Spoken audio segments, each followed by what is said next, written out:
Ladies and gentlemen, welcome to the show. Joining us on the Roth and Orthopedics guest line from Sports Take with our friend Rob Ellis here on the Jacob Media YouTube channel for those watching on the Jacob Media YouTube channel.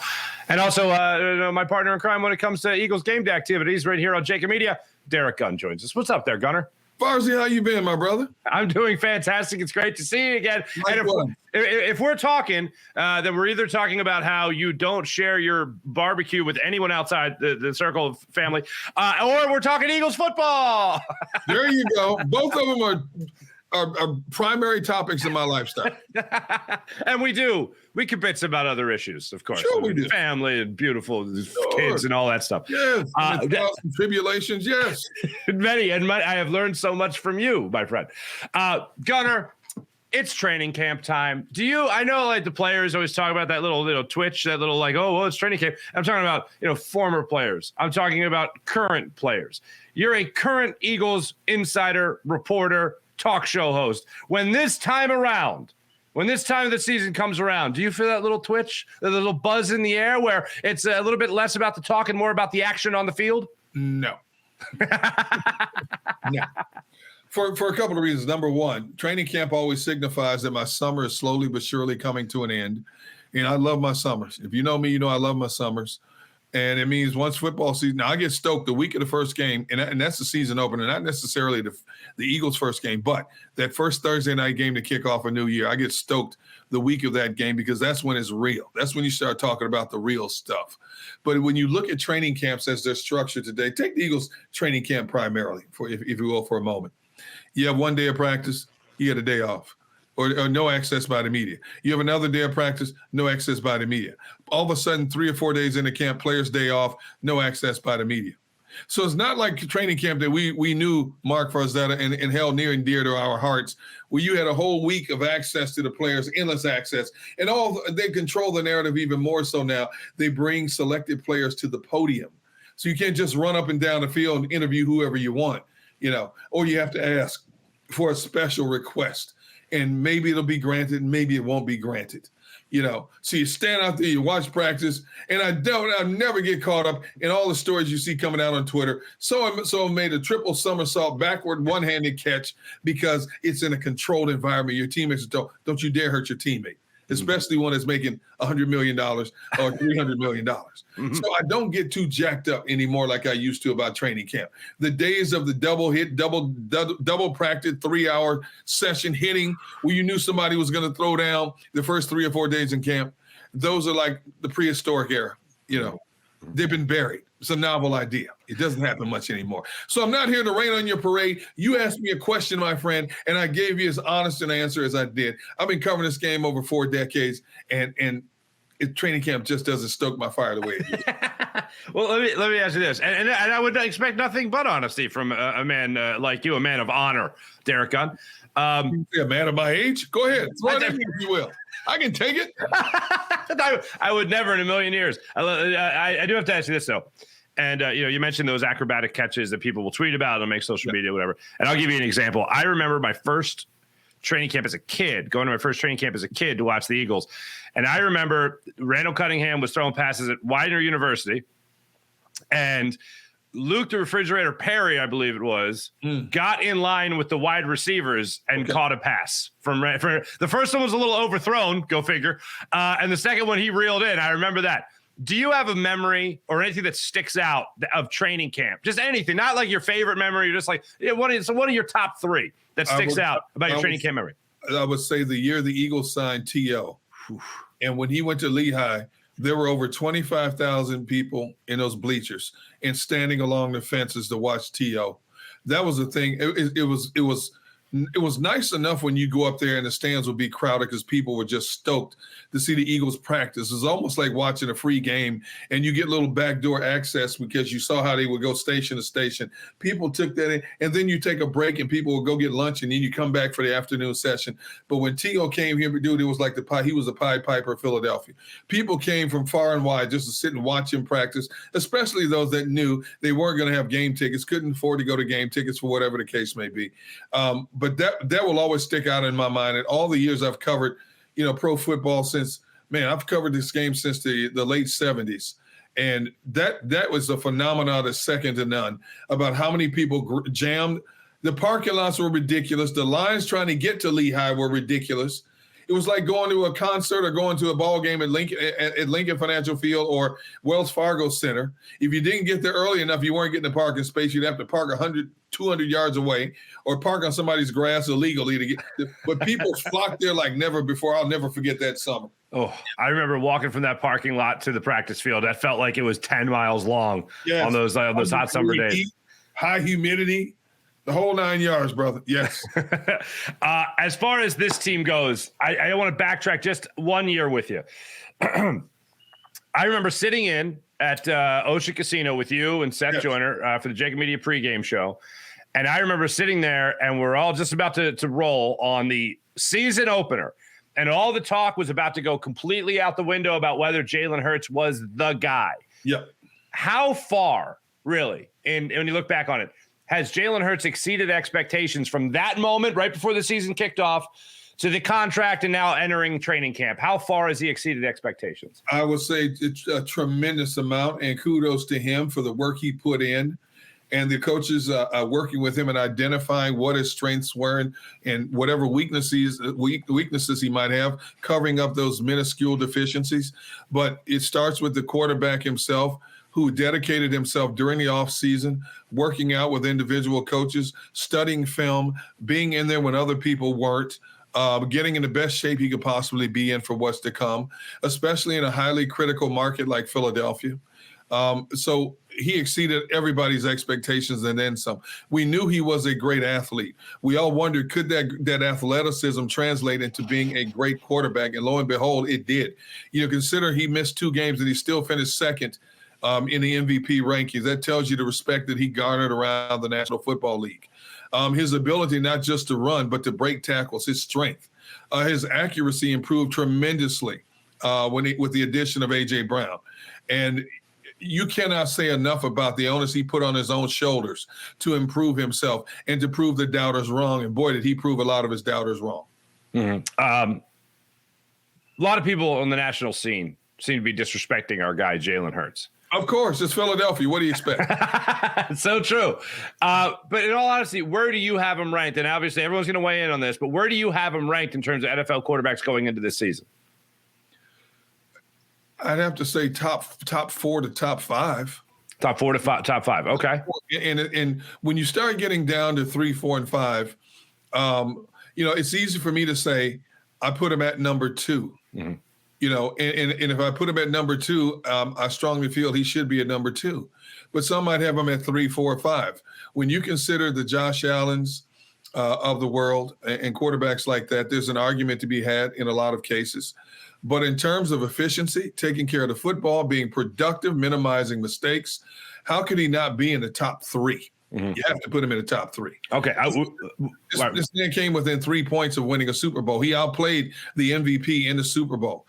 Despite the one mistake he had early in the game, he still overcame that and had a phenomenal game. I think Jalen Hurts is definitely one of the elite quarterbacks in the National Football League, and he's still blossoming as a professional athlete. All right. I want to say this first because I want to acknowledge that you said something really nice about Jalen Hurts. You would say top 2, but you understand the top 4 to 5 kind of range there. Right. So you've just said something extremely nice about Jalen Hurts, that he's a really good quarterback. He outplayed the MVP of the league in the Super Bowl, and you said all this nice stuff, and you like Jalen Hurts just like most of us. What do you need to see from him in the upcoming season? Not in terms of accolades, like actually winning the MVP or winning the Super Bowl. What do you need to see from Jalen Hurts just to see that he has even improved more from what he did last season? See, quarterbacks talk about, athletes talk about, you can always improve. Mm-hmm. Whatever those little nuances were, only the coaches and Jalen Hurts really know what they are. And they may share them along the way in training camp or a regular season. But I think if Jalen Hurts plays exactly the same game this year that he played last year, it's good enough to help get this team back to a Super Bowl.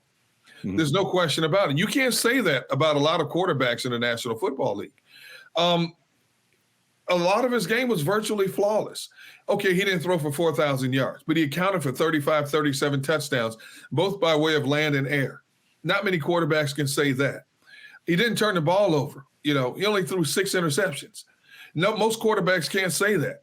Most of your better quarterbacks in the National Football League were double-digit digits in terms of throwing interceptions, except Jared Goff, who only threw 7. He had 29 touchdowns and 7 interceptions. I don't know exactly what we're looking at. What did we want to see last year? Could he read defenses better? Yes. Could he make better decisions? Yes. Could he protect the football? Yes. Could he be that field general? When you're 24 years old and you command the authoritativeness that you need in the huddle with Pro Bowlers sprinkled around you, that says a lot about your character and what they think of you and your maturity. He's already answered those questions. So what else is there left to master for him? He will only tell us that. Sirianni will only tell us that. They might just be as vague as saying, there's little things Jalen to work on because they don't want to give the opposition anything to look for. But on the surface, I can't honestly tell you what he needs to improve on because he was just that good last year. Mm-hmm. I heard you say this on Sports Take with Rob Ellis earlier on Tuesday. And I couldn't agree more. I think the biggest question mark when you're making questions about this season, what do you really want answered, at least in the early goings of the season, certainly by the end of training camp or the early goings of the season, it's what do we have in these coordinators? What do we have in Sean Desai? What do we have in Brian Johnson? And you talked about Brian Johnson with Rob Ellis on Sports Take and how that is a big question mark. You really need to see what he's going to be like as a play caller. Yeah, see, Brian has spent 2 seasons listening and watching Shane Steichen and Nick Sirianni. And I'm assuming that Brian also had some input in the structure of the offense. But when it came down to crunch time, he was in the shadows. And you had the head coach, it's his offense. You had the offensive coordinator who called the plays. Now he's got to step up and call the plays. Nick Sirianni has already given them the green light. Nick Sirianni said Brian Johnson will call his offense. So that tells me the head coach has the utmost confidence in his new offensive coordinator to pick up and to continue what Shane Steichen started. But it's a lot different in terms of standing in the shadows. Now you're in the forefront and you have to make these decisions. What's he going to call on a 3rd and 3 or 3rd and 15 or 4th and 2? What's he going to call? Is he going to be as aggressive? 4th and 5. Is he going to be aggressive or going to punt and settle for the field goal? Those things we don't know yet. We have an idea that because he's been here that it's going to be the same. But no, every coordinator wants to put his own niche on an offense. Will he call the exact same game as Shane Steichen? No. He'll look at opponents and see different things, and he's going to want to try different things. And because he has such a long history with Jalen Hurts, I guarantee you they've talked about certain things maybe that Shane didn't do that Jalen wants to try a little bit more. That's a natural progression. To what degree will it work? Because everything that doesn't happen right in this offense will be compared to when Shane Steichen called the offense. Fair or unfair? And how will that happen? Will there be a point in the season, God forbid, will there be a point in the season, could it possibly happen, where Nick Sirianni announces, I'm taking over play calling responsibility? I don't see that happening. I don't see it happening as we sit here today in late July. Okay. But you don't know. We've seen it happen with other teams. Right. Year in and year out. Yeah. I don't know. But as we see it right now, that's a big question mark about this new play call. No, it absolutely is. And I think that when you talk about the coordinators in general, again, the biggest question mark going in. Now, on the players' side of things, and I'll ask you which way you're leaning about a couple of positions. I'm going to be asking a lot of the Eagles experts and insiders I have on the show these same questions. But we'll just talk about it like this. Another question is the safety position, getting away from the coordinators, going on to some of the starting 11 offense or defense. One of the biggest question marks is the safety position. You can look at Terrell Edmonds as a starting safety next to Reed Blankenship. You can look at Sidney Brown. Who do you think wins that quote-unquote position battle? Which way are you leaning? I would say you have to lean. Terrell Edmonds is going to start. He's okay. When you're starting safeties. The question I had anytime, obviously you can't pay everybody, but when Mike Tomlin lets a Terrell Edmonds go, I want to know why. Because he's still in the prime of his career. So why did he let him go? What did Mike Tomlin identify that was just not conducive to what they want to do moving forward? And how can Terrell Edmonds fit into this scheme with a new director, new leadership in Sean Desai / Matt Patricia? Can he adapt? We all know that a player that is successful in one system doesn't necessarily mean that he's going to be successful in another, or vice versa. A player that struggled in one all of a sudden flourishes in another system. We don't know how that's going to go. In terms of who's opposite him, I say right now it has to be Reed Blankenship just based on experience. Reed came out of nowhere last year when GJ went down and showed us that he can play at this level. But he had some inconsistencies because he was a young player finding his way. You know, he made some great plays. He let some plays get away from him. How much has he put in this offseason to get better overall? It's his job right now to win or lose. As much as I love Sidney Brown watching him play in college, the one deficiency he has been tackling.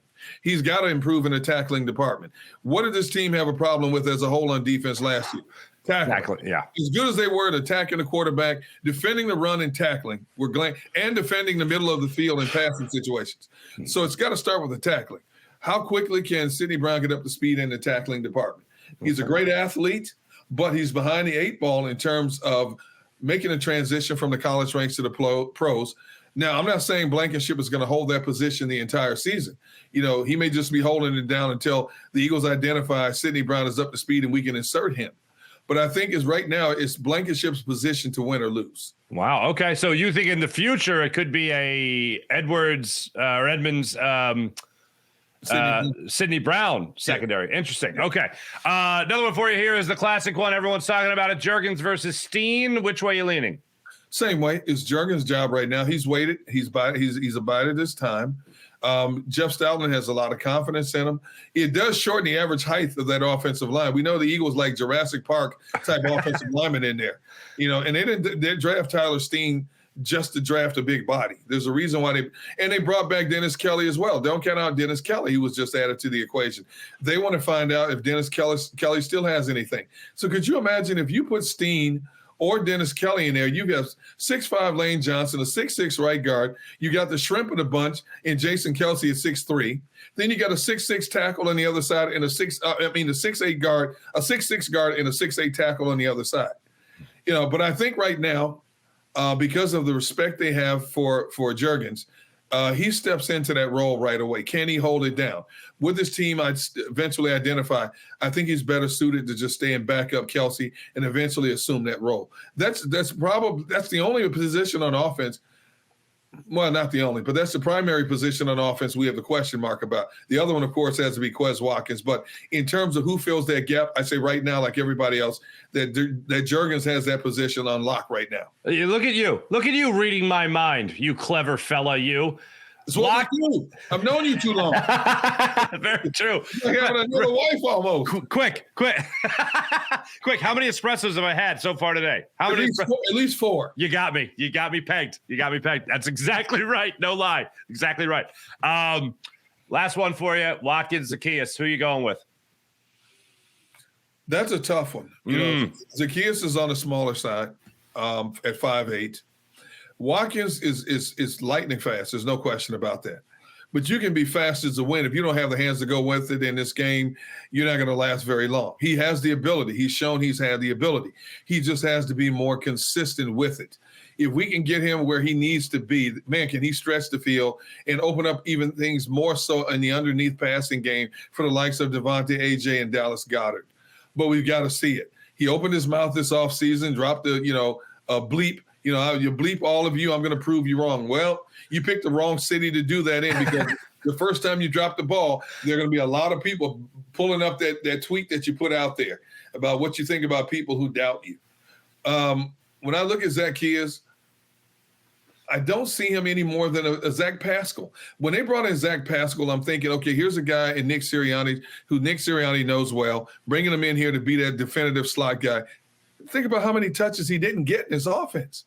Now, obviously, when you have 2,000-yard receivers in Devontae and A.J. Brown, there's not a whole lot of balls to go around. But when your primary tight end went down for X amount of games, here's a prime example for a slot guy to find his niche in the underneath game. It didn't happen for Zach. And so I'm trying to figure out exactly why they brought in a 5'8" guy to be a slot guy if you're not going to utilize him any more than you utilized the previous guy. Mm-hmm. So I'm going to say right now, Pascal is the guy. This is on him now. This is your chance to prove, or you're going to be the next Jalen Reagor. You're going to be in a short bus out of here after this season. If you don't turn your game around and eliminate the glaring weakness in your game, which is securing the ball when you catch it, fighting for the football better, and utilizing all the attributes that God has given you in talent, you're not going to be here very long, you know. Okay. So, wait, so Watkins or Pat? You want Watkins? Say that one.